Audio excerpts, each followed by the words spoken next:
بسم الله الرحمن الرحیم. سلامونه او نیکې هیلې د فیسبوک او یوټیوب خواږو او درنو لیدونکو. هیلهمند یم چې روغ جوړ ویاستئ.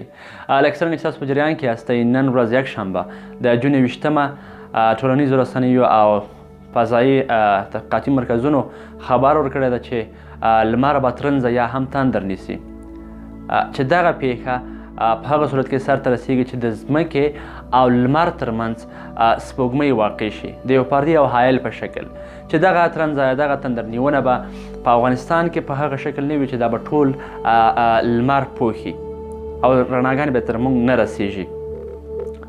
نو په دغه مکمل لمر یا لیونر اسکلیپ چې ورته وایي، دا به یوازې په پاکستان، هند او چین په بعضې ښارونو کې مکمل شکل باندې دا لمر پوښل کیږي او رڼا به یې بندیږي. په افغانستان کې به په 2024 کال کې یو مکمل ترنزه نیونه ترسره شي. اوس په کابل کې او د افغانستان په نورو ولایاتو کې به د لمر یوه څنډه د ترنزې په شکل یا د تندر په شکل موږ وینو. په دغه ترنزه نیونه کې موږ باید کوم اعمال وکړو، کومې سپارښتنې دي، کومې طبي سپارښتنې، کومې هم د اسلام دین موږ ته راښودلي دي، هغه سپارښتنې کومې دي چې موږ باید هغه په دغه وخت کې عملي کړو. د حضرت محمد صلی الله علیه وسلم په وخت کې چې لومړنۍ د لمر ترنزه رامنځته شوله، په هغه وخت کې د محمد رسول الله صلی الله علیه وسلم زوی ابراهیم هم وفات شوی و. خلکو داسې فکر کاوه چې د ده د زوی د وفات په سبب باندې لمر ترنزې نیولی یا تور شوی ده. نو هغه مبارک صلی الله علیه وسلم ورته وفرمیل چې لمر د چا په مرګ باندې نه تورېږي.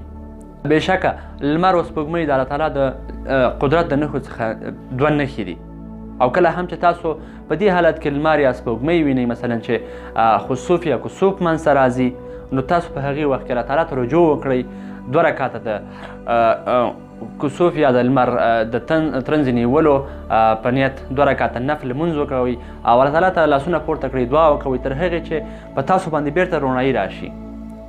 نو دغه د اسلام دین موږ ته ښیي چې کله لمر ترنزه نیسي، دا سمه ده، دا یو طبیعي پیښه ده، د انسانانو د اعمالو پورې اړه نه لري. په دې وخت کې باید موږ د الله تعالی څخه خوف، ویر او ډار په زړه کې ولرو، ځکه چې کله به لمر ترنزې نیوه، نو محمد رسول الله به دومره په ویره کې جګېده چې حتی وایي دا څادر به یې پسې څخېده، یعنې د ډېره ډار او ویرې په دې ګمان به و چې قیامت نشي. نو په دې وخت کې موږ ته کار هم دا دی چې 2 رکعته د کسوف په نامه نفل لمونځ وکړو.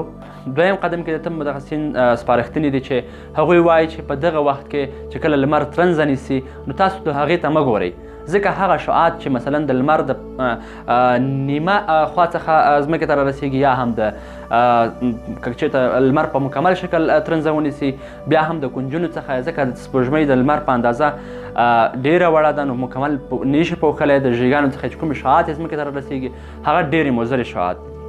کله چې د سترګې په ریټینا برخه باندې یا هغه برخه باندې چې موږ په یو ځای باندې تمرکز کوو، په هغې باندې ولګېږي، ریټینا د لمنځه وړي سوځي، چې د هغې رغېدل بیا په عمر کې ناممکنه دي.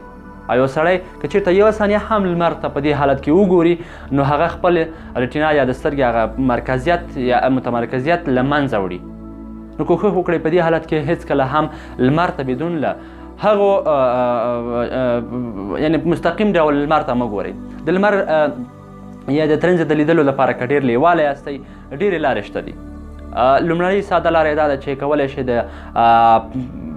مستقیم ورته مه ګورئ، د یو کاغذ په واسطه تاسو په هغې کې وړوکی سوری وباسئ او مقابل لاندې بیا هلته وګورئ.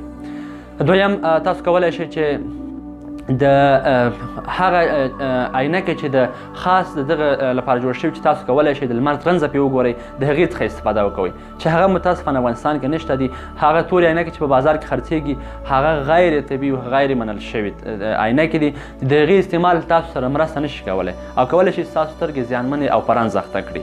نو هیله کوم د دوستانو څخه چې په دې وخت کې طبي لارښوونې عملي کړئ، لمر ته مستقیم ډول مه ګورئ ځکه سترګې مو له لاسه ورکوئ، که د لاس یې ورنه کوئ په رنځ یې اخته کوئ. بیا به په آینده کې کله چې غواړئ تاسو په یو څه شي متمرکزیت وکړئ، لکه په یو څه شي باندې غور وکړئ، یو څه شي ته لکه بزیلتي وګورئ، ډېر فوکس پرې وکوئ، تاسو ته سردردي د فشار ښکتوالی لوړوالی او هم د سترګو سوزش او اوښکې راتلل به تاسو دپاره دا خطر مخ کیږي. نو هیله کوم دغه ویډیو له ملګرو سره شریکه کړئ تر څو د یو مسلمان ته مو خیر ورسیږي. دغه بعضې مهمې خبرې وې چې ما تاسو سره شریکه کړلې. تر بیا ښې چارې. الله مو